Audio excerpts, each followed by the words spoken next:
Kali ini kita akan membicarakan sesuatu yang sangat menarik, yaitu tentang ibu kota baru yang di wilayah Penajam. Jadi menurut pendapat pribadi, Penajam akan sulit menjadi ibu kota baru yang katanya pada tahun 2024 Penajam itu akan siap untuk menjadi pusat pemerintahan Indonesia. Secara pribadi, pertanyaan pertama adalah siapa yang akan pindah ke sana? Apakah seluruh pegawai negeri di pusat pemerintahan akan pindah ke sana? Apakah pusat pemerintahan yang saat ini ada di DKI Jakarta akan segera bisa memindahkan lebih dari 500.000 orang yang terlibat di seluruh kementerian dan pusat pemerintahan itu bisa pindah dalam waktu 3 tahun ke depan? Tempatnya aja belum jadi, sarananya pun belum jadi. Jadi kalau kita melihat ingin memindahkan, katakanlah 5 juta orang ke Penajam tersebut, kalau kita satu hari 10 pesawat aja yang ada digunakan, satu pesawat sekitar 200 orang aja, itu 2.000 orang. Untuk memindahkan 2.000 orang dikalikan 365 hari itu baru 700.000, alias 5 tahun itu belum sampai 5 juta orang kita pindahkan, yang setiap hari 2.000 orang. Dan itu tidak sederhana sekali lagi memindahkan orang ke sana. Pertanyaannya, kenapa orang mesti pindah ke sana? Dalam sejarah umat manusia bermigrasi, terbanyak adalah mereka yang pindah karena harapan tinggal atau harapan hidup di tempat yang lama sudah negatif. Untuk itu mereka memerlukan tempat hajat hidup yang baru, yang harapannya lebih baik, lebih cepat, lebih mudah, lebih sehat, dan lain sebagainya. Apakah di Penajam akan kayak gitu? Apakah di ibu kota baru nanti income seseorang naik 3-4 kali lipat dalam waktu yang cepat? Harapan apa yang ada di sana? Kalau tidak ada harapan yang lebih bagus dari tempat yang lama, siapa yang mau pindah ke sana? Kemudian, membangun infrastruktur. Membangun infrastruktur itu ada infrastruktur yang dasar seperti air, sistem jalanan. Infrastruktur itu bukan sekedar benda berpindah dari satu ke yang lain. Ada banyak sarana kesehatan, dan yang paling parah adalah sarana pertahanan. Kita tahu di utara Penajam, di wilayah Indonesia itu ada Malaysia, ada Filipina, ada Tiongkok, yang dengan kapal induknya kita disenderin di Laut Cina Selatan dalam waktu 2 jam itu sudah bisa mencapai Penajam. Dan pangkalan militer di sana tidak ada sama sekali yang bisa mengintercept. Janganlah pernah berkata kita cinta damai, kita tidak ingin berperang dengan siapapun, kemudian kita tidak bersiap. Ingat doktrin dimanapun yang mengatakan kalau kita ingin damai, kita harus bersiap untuk perang. Kita ingin damai, tapi kita harus bersiap untuk perang. Setidaknya pangkalan militer di Kalimantan Timur itu harus tumbuh kira-kira 10 kali atau lebih 10 kali lebih banyak dari, atau 10 kali lebih kuat dari saat ini. Ada intercept radar, ada peluru kendali, ada jet tempur, dan lain sebagainya. Itu belum ada persiapannya sama sekali. Bahkan Kementerian Pertahanan yang saat ini adalah orang yang ingin mencalonkan dirinya di tahun 2024 untuk menjadi presiden berikutnya, itu pun tidak terlihat di buku putih Kementerian Pertahanan akan membangun pangkalan untuk melindungi ibu kota baru di Penajam sampai tahun 2024. Lah kalau dianya tidak membangun atau tidak menyiapkan, bagaimana kalau kita membangun sana sebagai ibu kota baru?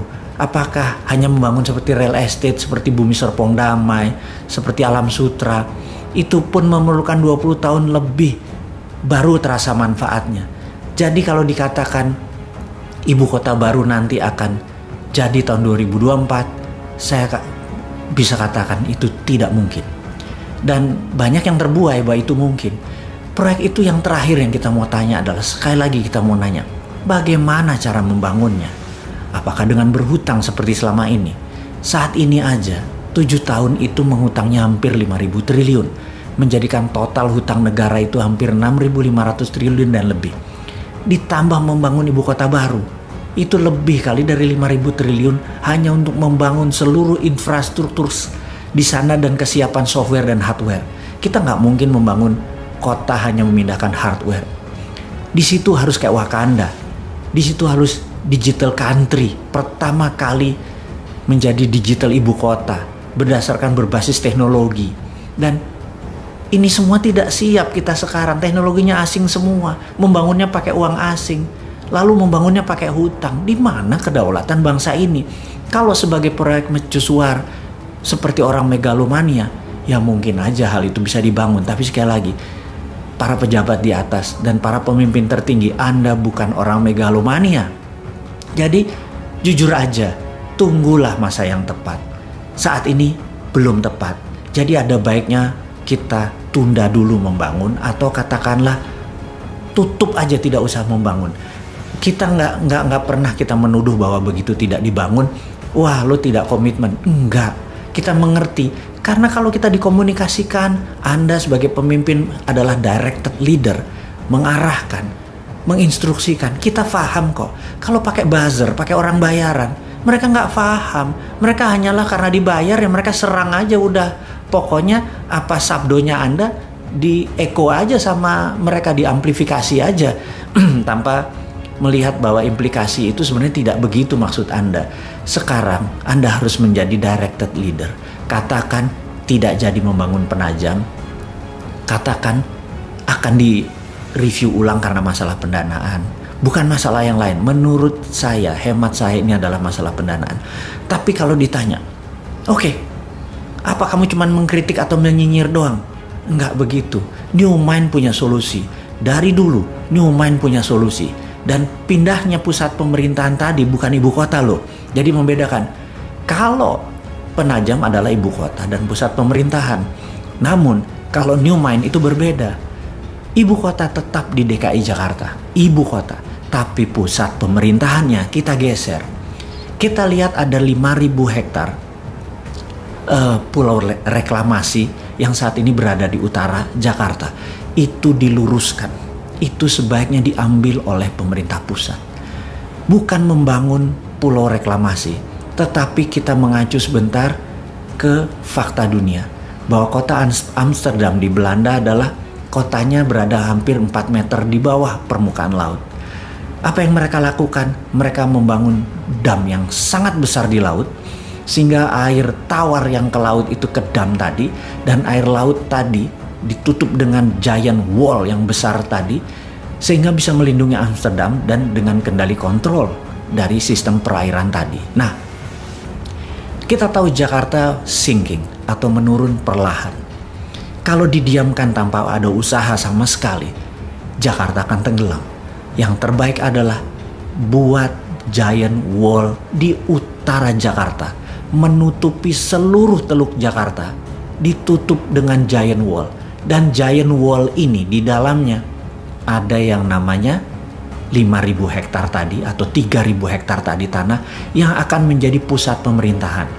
Di sana akan kita bangun seluruh gedung-gedung untuk perkantoran, untuk sarana mengendalikan Indonesia, termasuk ada landing craft untuk tamu-tamu negara.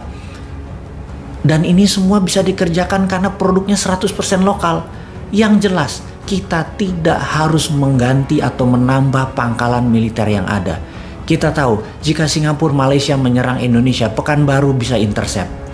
Jika Malaysia, Tiongkok dan Filipina menyerang Jakarta, Makassar atau Madiun bisa intercept. Juga jika musuh kita dari selatan datang, Madiun bisa intercept. Belum lagi Halim, itu dari sisi angkatan udara. Dari angkatan laut, Tanjung Priuk, one of the best. Jadi tidak ada satupun yang kita ubah di dalam sistem pertahanan melindungi ibu kotanya. Jadi selain biayanya murah, tidak antar pulau, ibu kota tetap Jakarta, tapi pusat pemerintahan yang digital, yang Wakandanya, itu ada di pulau reklamasi. Tidak ada ribut-ribut lagi di pulau reklamasi. Yang ada adalah solusi. Ini bedanya New Mind dengan Old Mind.